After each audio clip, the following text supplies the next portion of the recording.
tous et bienvenue pour cette nouvelle interview inspirante. Aujourd'hui, je suis avec Nicolas. Bonjour. Bonjour Nicolas. Je suis ravie de t'interviewer. On est à Saint-Germain-en-Laye aujourd'hui. Au cabinet. On est au cabinet. Est-ce que tu voudrais te présenter en quelques mots pour les personnes qui nous regardent? Je m'appelle Nicolas Propin, je suis docteur en chiropractique, je suis écrivain, formateur et puis j'ai créé les Nouveaux Droits de l'Homme et l'école qui permet de former des ambassadeurs qui vont permettre aux personnes d'accéder à ces nouveaux droits. D'accord. Tu as écrit aussi, qu'est-ce que tu as des livres? Qu'est-ce que t'as... Mon premier livre intitulé Devenez ce que vous êtes, qui était une première méthodologie très structurée pour trouver vraiment notre raison d'être, ce pourquoi on est fait. Et ensuite les Nouveaux Droits de l'Homme qui permettent de faire accéder à cette raison d'être comme un droit à une plus grande échelle. Et tu es aussi dans un magazine? Je travaille pour Entreprendre depuis 10 ans ce mois-ci.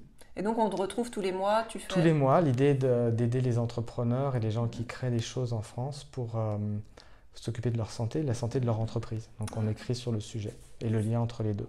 Ça c'est très bien aussi de pouvoir être dans le monde de l'entreprise sur ces sujets. Donc on est là aujourd'hui, je suis là pour te demander tes 3 clés, 3 conseils que tu aurais envie de transmettre aux personnes qui nous regardent. Ta première clé? La première clé, fruit des 25 ans d'expérience clinique que j'ai eue dans les différents pays où j'ai travaillé, c'est vraiment de découvrir sa raison d'être, qui est vraiment une autre dimension à l'idée de trouver sa voie ou trouver une opportunité de travail. Vraiment, la raison d'être, de par le vocabulaire et la richesse de notre vocabulaire français, signifie la raison pour laquelle on est là, pour laquelle on est venu au monde. Et c'est bien plus profond et donc bien plus satisfaisant de découvrir ce pourquoi on est fait que de trouver simplement une voie opportune. Tout à fait. Et donc la première clé, c'est de faire ce discernement et d'aller sentir au fond de soi, dans son cœur, de prendre une grande respiration, 2 ou plusieurs, et de savoir au fond de soi si on est bien en train de faire quelque chose qui est satisfaisant pour soi, qui nous anime. Et donc ça, en fait, on peut le faire assez facilement. Tu as un petit conseil? On peut le faire maintenant. On peut le faire maintenant. Si on prend une bonne et grande respiration, on peut fermer les yeux et se poser la question, si aujourd'hui je continue à vivre la vie que je vis de façon professionnelle ou de façon personnelle, est-ce que j'aurai des regrets à la fin de ma vie? Ou au contraire, est-ce que je suis en train de vivre quelque chose pour laquelle j'ai vraiment une profonde satisfaction? Est-ce que quand je regarde ma vie professionnelle, j'ai l'impression que si je la comparais à ma vie amoureuse, est-ce que j'ai l'impression de vivre avec mon âme sœur? Est-ce que si c'était mes dernières journées à vivre, est-ce que je ferais vraiment cette même chose? Et ces questions permettent de savoir si on est vraiment en train de vivre avec la bonne personne, entre guillemets, symboliquement, ou avec le bon travail ou la bonne fonction. Et ça nous permet, avec cette simple question, de voir si on est en train de réussir sa vie à un niveau du cœur, ou simplement de manière superficielle au niveau pratico-pratique. C'est rigolo parce que j'ai fait l'exercice en même temps, et quand tu disais est-ce que vous feriez la même chose avec 2-3 jours, et moi j'aurais envie de faire un interview, ça m'a donné. Donc ça veut dire que c'est vraiment peut-être ce pourquoi tu... Oui, voilà, de prendre du temps avec des gens, de partager, donc merci, je l'ai fait en direct. C'est une révélation, ça marche en tout cas. Oui. Donc merci pour ce premier exercice et cette première clé. Et ta deuxième clé? La clé, c'est peut-être l'idée de construire une journée parfaite. C'est le docteur Di Martini, qui est un de mes mentors, qui m'avait donné cet exercice il y a longtemps. Mais je trouve que c'est un bon exercice pour rendre les choses concrètes. Quand on veut reprendre sa vie en main, quand on veut réussir sa vie, l'idée c'est de reprendre en main déjà 24 heures. Donc moi je le fais avec un tableau Excel et j'inscris toutes les 15 minutes, 24 heures, et je remplis pendant ces 24 heures que des actions qui me touchent, que j'aime absolument faire, ou au contraire qui me stretchent et qui me font me dépasser un petit peu, que je n'ai pas l'habitude de faire, mais qui sont comme des rêves que je veux réaliser ou des choses qui m'emmènent un petit peu plus loin. Le but, c'est de rentrer dans un état interne physiologique d'amour pour ce qu'on est en train de faire. Donc là récemment je l'ai fait, j'ai acheté une nouvelle monopalme et je suis allé nager et de retrouver les mouvements du dauphin dans la natation en fait, quand vous faites cette action dans la journée, dans la dernière journée parfaite que j'ai fait, vous rentrez dans un état interne où à chaque seconde vous dites waouh, waouh, là je suis en train de sentir dans tout mon corps que je fais quelque chose que j'aime absolument.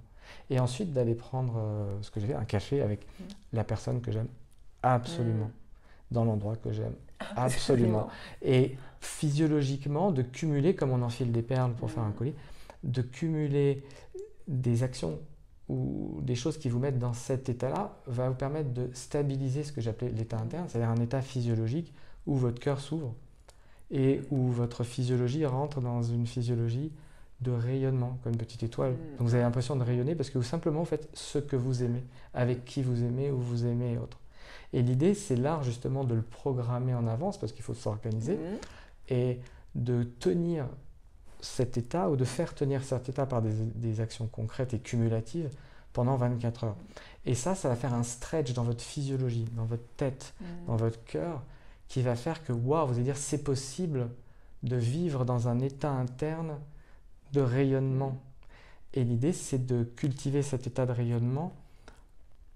Une journée parfaite, ça peut se reproduire, donc on peut la faire une fois par mois, une fois par semaine, et quitte à avoir comme but de la faire une fois par jour, en fait, et de vivre le plus stablement, le plus régulièrement dans l'état interne. Donc la journée parfaite, ça permet d'organiser pour physiologiquement expérimenter ce qu'est l'état interne de plein rayonnement qu'on compare souvent à une étoile. Quand on voit Zinedine Zidane qui marque un but décisif, tous les petits-enfants, leurs parents, ils rentrent dans un état de gratitude, d'amour pour le moment.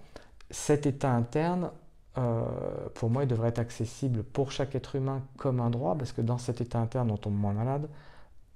Plus on est dans cet état interne, moins on devient agressif, irritable ou violent. Donc, c'est quelque chose qui me permet de se guérir soi, ou en tout cas de se faire du bien.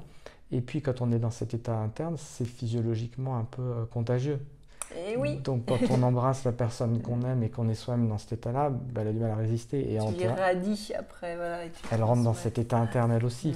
Et ainsi de suite. Et quand on travaille, en fait, dans cet état interne, tous les patients qu'on touche ou techniquement qu'on va toucher avec notre cœur ou techniquement qu'on va aider à se débloquer, eh bien, ils rentrent aussi physiologiquement dans cet état. Donc, c'est très contagieux et c'est très bienfaiteur quelque part. C'est vraiment bien. Et j'ai vraiment bien aimé en fait, le fait d'écrire, tu vois, c'est ça en fait qui est bien, de poser, d'écrire, de remplir les cases et puis après tu vas pouvoir, comme tu disais c'est 24 heures, mais tu pourras le faire une fois par semaine et ces petits moments, ces petits rendez-vous avec soi le plus possible après en fonction de il faut les structurer parce que souvent les gens ils comprennent qu'il faut être heureux dans la tête mais ils n'arrivent pas à le vivre. Et puis c'est concret. L'écriture c'est prendre sa vie en main, prendre son temps de vie en main et l'organiser. Alors il ne faut pas le faire. C'est pas facile de dire voilà, demain je suis en Guadeloupe et je fais ça, c'est pas possible. Donc il faut du temps pour l'organiser et le planifier. Voilà, le planifier, l'écrire et ça va devenir une réalité parce que tu mets en place les choses, quoi. C'est exactement ça, rendre réel, rendre concret cet état. Donc à vous de faire votre journée idéale. Et si vous allez faire plus de 24 heures, mais 24 heures c'est bien, c'est un cycle. Ah oui. Symboliquement, c'est une vie, hein, on se réveille et on se rendort, mais et libre à vous de les cumuler. Merci pour cette deuxième clé. Et ta troisième? La troisième clé, c'est peut-être de répondre à quelque chose, des retours des articles ou des séminaires que l'on fait, des formations, des conférences. On a beaucoup de gens qui reviennent vers nous en disant « Waouh, j'aimerais donner une autre dimension à ma vie, mais j'aimerais aussi donner une autre dimension, un autre impact à l'activité que j'ai. J'aimerais aider d'autres personnes à rentrer dans l'état interne dont on vient de parler, mais avoir un impact plus grand sur la planète. Et du coup, comme exercice ou comme clé, je pense qu'on ne peut pas aujourd'hui avoir cet impact global sur la planète en travaillant seul. Parce qu'on voit un nombre limité de personnes, si on est professeur, on va voir nos élèves, mais c'est relativement limité à l'échelle du global auquel notre cœur aspire parfois. Donc l'idée, c'est de travailler ensemble. Et qu'est-ce qu'on a de commun? Qu'est-ce qu'on a comme dénominateur commun entre toutes les personnes qui veulent aider d'autres personnes à aller mieux? Je l'ai défini comme étant l'état interne. C'est-à-dire, si je suis professeur et je fais un cours vraiment touchant pour mes élèves, quand ils vont ressortir de ce cours, ils vont être dans un état interne où ils ont compris, ils ont appris quelque chose, ils sont touchés, émus, inspirés. et ils sont bien dans un état interne physiologique qui est un peu similaire à si je vais voir quelqu'un qui me fait faire un cours de yoga et wow, je sors de son expérience dans un état interne qui est similaire quelque part. Et si je vais voir un film qui me touche ou une musique qui m'inspire, je rentre dans cet état interne. Donc l'état interne, c'est un peu le phare dans la tempête, peut-être, dans toutes les crises dont on entend parler. C'est quelque chose qui permet d'avoir un objectif commun, quelle que soit la forme d'expression et le style ou le domaine de compétences que l'on est.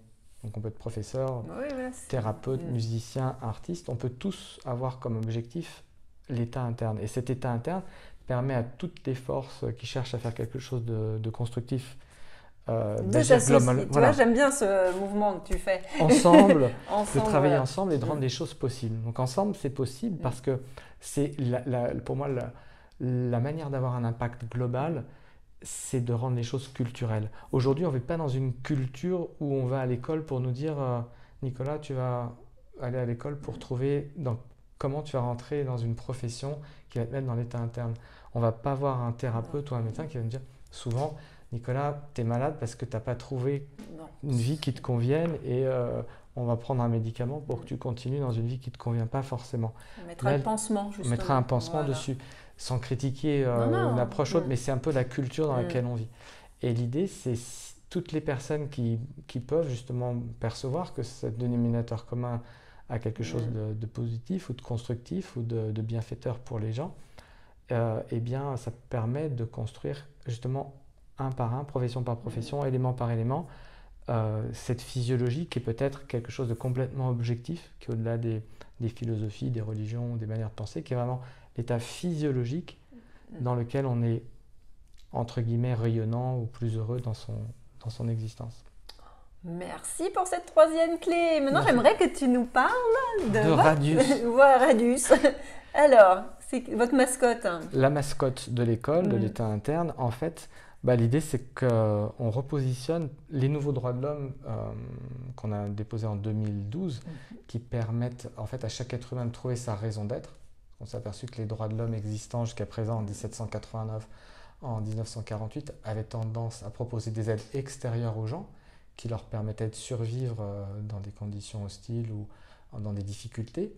Et on a trouvé le besoin de créer des nouveaux droits qui permettent aux gens de trouver leurs ressources intérieures, leur pouvoir intérieur, leur force intérieure, et donc de trouver leur autonomie, leur responsabilité et donc leur pleine jouissance de leur existence. Et qui leur permettent de rentrer dans l'état interne de plein rayonnement qu'on a appelé l'état interne. Et du coup, le symbole de ça, c'est le rayonnement, c'est une étoile, et de repositionner l'être humain dans une étoile, dans une forme d'étoile avec les deux bras, les deux jambes et la tête. Et on appelait la mascotte Radius pour qu'en un symbole, les gens comprennent l'idée d'un rayonnement individuel à l'échelle collective. Pour découvrir ces droits, alors c'est sur... Ils sont gratuits sur Internet, sur Zinestate, l'état interne, zinestate.global. S'ils veulent suivre les formations, il y a une école. Voilà. Et l'école, c'est ici, à Saint-Germain? Alors l'école, cette année, elle va... en fait, on enseigne dans plusieurs pays, dans différentes langues, parce que c'est complètement universel. Et l'école permet, quelle que soit la profession que vous exercez, donc en complément de la profession que vous exercez comme professeur ou comme thérapeute, ou en tant que profession à temps complet, d'apprendre les compétences pour pouvoir enseigner les droits, pour permettre à chaque être humain de rentrer dans un état de plein rayonnement. Parce que chaque être humain aujourd'hui mérite de rentrer dans cet état, et peu en fait sur la planète aujourd'hui peuvent prétendre de vivre de leur raison d'être et d'être en plein alignement avec eux-mêmes et de participer justement à un succès qui va au-delà du développement personnel, mais qui est un succès qui soit un succès plus global. Et donc c'est une belle complément de profession, complément de service de ce que vous faites aujourd'hui, ou une nouvelle profession en fait si vous voulez le faire à temps complet. Merci pour ces beaux messages, Nicolas. Merci à vous. Et puis on vous dit à une prochaine pour un prochaine interview, et puis on reste avec la mascotte, nous. Merci, à bientôt. Et à bientôt.